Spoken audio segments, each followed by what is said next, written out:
Hi everyone, my name is Jules. I am excited to take some time today and introduce myself and a bit about my story so you know kind of who you're working with as you're diving into this journey.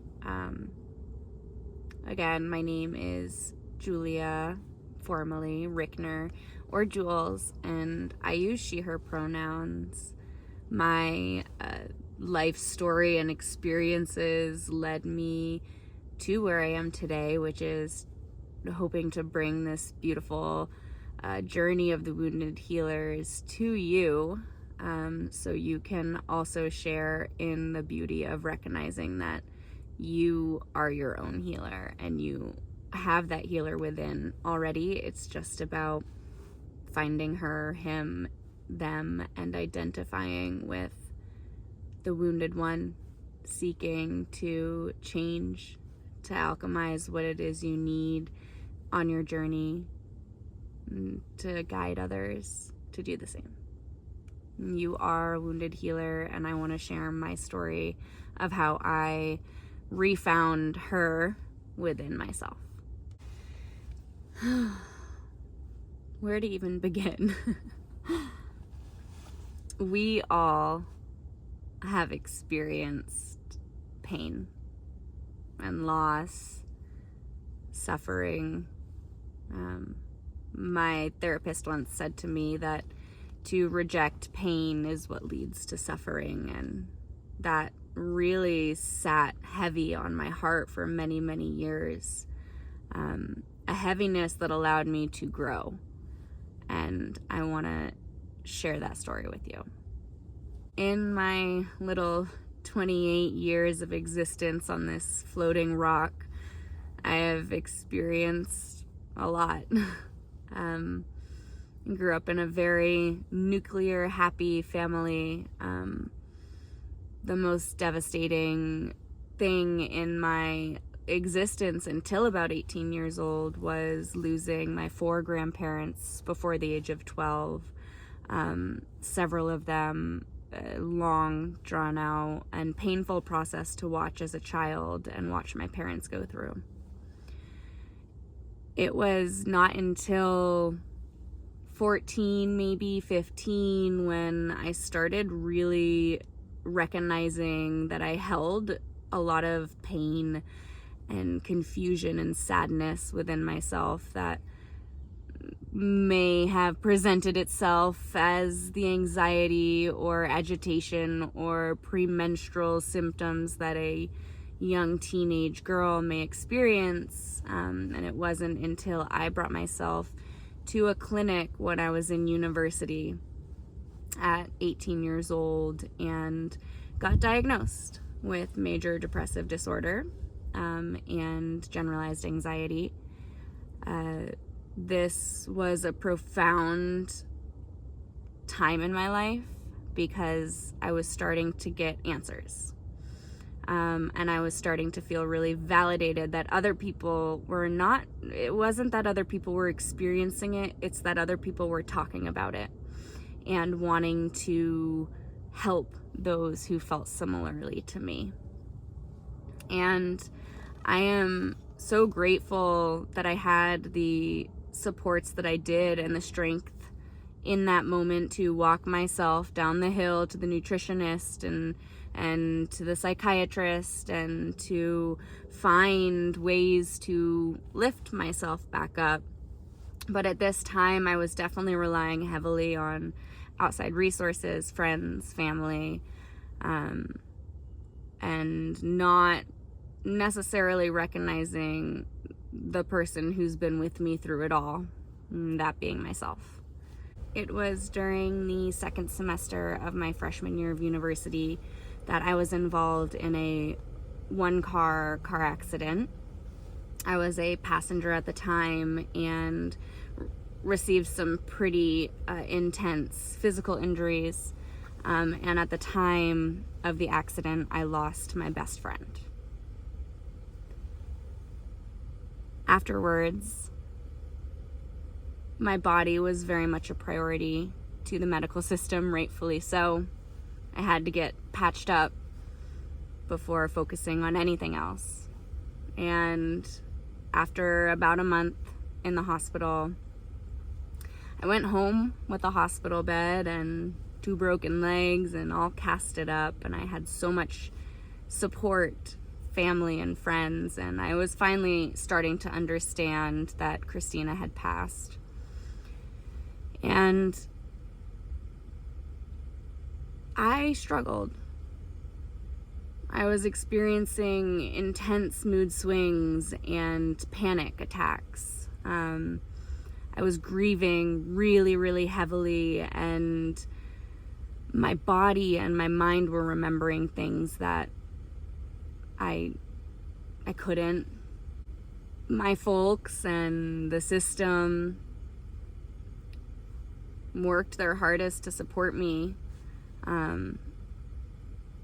but I acknowledged a lack of resources that could get me into therapy or get me onto medications or whatever it might be. Maybe this lack of mental health support after such a traumatic experience and loss. And this was hard on me. I had a lot of anger towards the medical system for seemingly just like dropping me and not supporting my emotional needs. I am grateful for this anger because it catalyzed me to really reach out and look for the resources that were really necessary for me. It was about 3 years of chronic pain due to my injuries and severe symptoms of post-traumatic stress, depression, grieving. Relationships fell apart because I couldn't cope. I pushed a lot of people away because I was angry. I was living in this mindset of, you almost died once. What does it matter what you say or what you do? And I didn't feel like I belonged here anymore, or that I was meant to still be here. And still I was looking for those resources outside of myself. It was easier to place blame on everyone else around me for not supporting me or getting me the resources I needed. And it was in that I really started to find my resilience, that power within myself that I could use to catalyze my recovery. I knew that I needed to stay here in this earthly realm.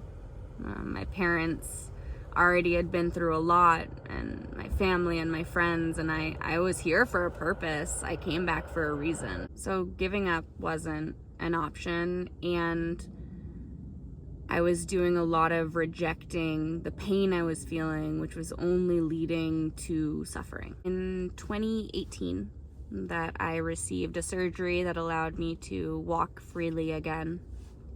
And at this time, the grief and the mental health and the PTSD that I didn't know how to manage, and that was overshadowed by that chronic pain and wasn't able to be prioritized. All those symptoms kind of blew up. And I started to really realize that in order for me to continue on this earthly realm, there was work to be done. And that work had to come from within. It was 2018, and I dragged my little depressed being to Timberline Knolls, a residential treatment center in Illinois that helped girls with eating disorder primarily, but also symptoms of PTSD, depression, anxiety. They were a dual diagnosis facility, so and they taught dialectical behavioral therapy. And I had practiced some CBT and whatnot, And Timberline Knolls ended up being a really profound place for me to end up. It was there that I found my connection with my spirituality.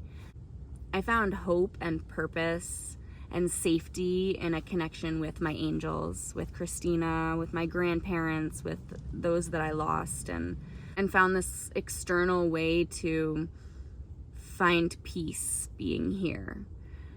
Alongside the dialectical behavioral therapy skills, when I left Timberline Knolls and went through the McLean's Hillside DBT program, I was kind of bolstered with a whole new set of coping skills and validation for the experiences I went through.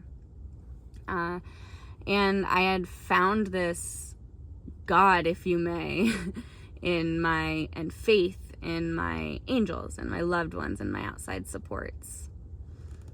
When I was healing physically, I found yoga. And yoga became what my body could still do. As a former gymnast and snowboarder, I was not as mobile. And I found that yoga was more accessible for me and my body, but still gave me the confidence, the flexibility, the love for my body back. But then I started to notice all these other benefits. It was really helping with my PTSD, my mental health. It was a catalyst to my recovery alongside DBT and Timberline Knolls. Yoga became the second lifeline for me. And in studying yoga further, I recognized that it went far beyond just the physical body, the asanas, the poses, or the pranayama, the breath work. And I entered a whole world of mental health support that I didn't even know existed. Western medicine provided medications and therapy and cognitive behavioral therapy and ways to reframe. But this spiritual aspect of yoga was bringing me a whole new level of support. I chose to step away from psychiatric nursing, and I wanted to approach mental health differently. And so I dove into several yoga teacher trainings, Ashtanga, Hatha, and then I practiced Kundalini very briefly on my journey. And these trainings taught me who I was, what my purpose was, where my resilience ran off to for a while, and how I got it back. I recognized through these trainings and through my yoga practice that we are all one universal being or energy, and that where I found faith in my loved ones who had passed, and that outside resource of Timberline Knolls or DBT or yoga or that one guru or that one teacher, I recognized that if I love and think these people are beautiful and profound and worth listening to, and I have faith in them and believe them and believe in them, and we are all one, then that strength was within me as well. On this path, I learned that not only am I the wounded one, the one who experienced the traumas that she did, but I also took the time to seek the resources and create an experience for myself where I was able to understand that I was my own healer. And that I can look outside myself, and as I'm looking outside myself, I'm looking within. And to recognize that was to release this suffering. It was to radically accept all my experiences for the lessons that they were and are, and to honor that wounded one, that girl in the back of the car, that 14-year-old who didn't know what her purpose was or why she was here.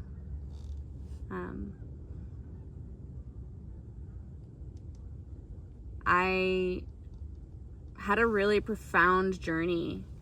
And on it, and in my trainings and in my teachings, I recognized a need for community, a place where people could access and learn a variety of tools and skills that they might be able to use and figure out what they identify with, what you identify with as your rocks, right? Your anchors, your tools that allow you to release the suffering, release the rejection to those experiences in life that are painful, but are there to help you recognize the healer. We're gonna fall back down to that wounded one so many times in life. It's just about climbing back up. We talk about the different phases of the wounded healer as we recognize that wounded one. We step into that seeker who looks for those tools like DBT and therapy, yoga, meditation, and then we alchemize. We lean into those things that really work and help you recognize you had the power to figure out what those things were, and then to help guide others on this journey. And finding compassion for yourself allows you to find that compassion for others. And this is what brings you to that recognition that you are your own healer. And I want to share that path with anyone who is interested in listening and help be a guide for anyone and all, and you to recognize that you are your own healer, and just guiding you to realize that. And I am really, really grateful that I get to share this with you. Thank you, thank you, thank you. And please enjoy, reach out, ask any questions you need.